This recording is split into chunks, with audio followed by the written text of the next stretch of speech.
Mount Zion Music. Yeah. Left us fat and a rebel. T-Man Passion Java Suka. Okay. Shungundi zoti nondi simbisa.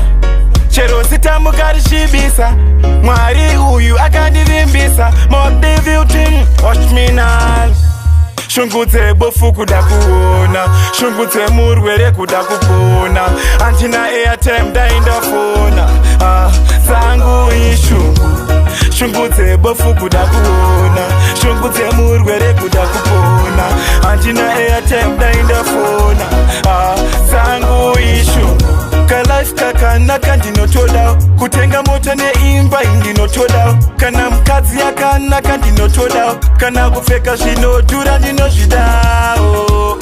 Asi shungu kuti zvangu zvichazoita rini. Zvoramba zvakangopfupika kunge mini. Ndinoda wini ishungu.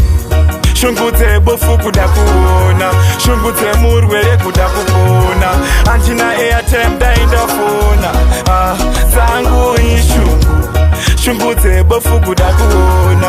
Shungutse murwere kuda kupona. Antina airtime dainda fona.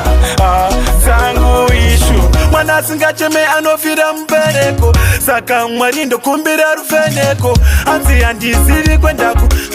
Kuri kumberi ndichayendako. Nekuti zvimwe zvinoda kungosasa chete. Namirira ipapo kwete kuzoti kwete. Handingafare nini ndadya sadza dete. Muna matondaisa Mwari levondisete. Hanzi basuka nopenga. Asi madiski mangoma vanotenga.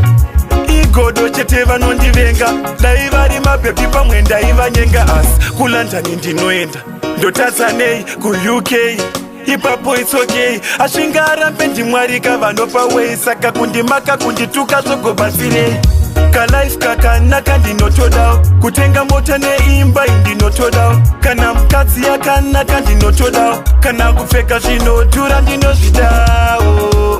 Asi shungu kuti zvangu zvichazoita rini. Zvoramba zvakangopfupika kunge mini. Ndinoda wini ishu. Shungutse bofu kuda kuona. Shungutse murwere kuda kupona. Antina airtime dainda fona.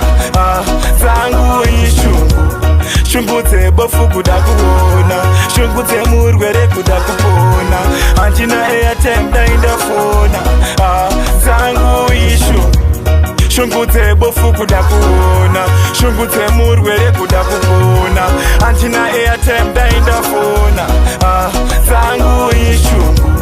Shungutse bofu kuda kuona. Shungutse murwere kuda kupona. Antina airtime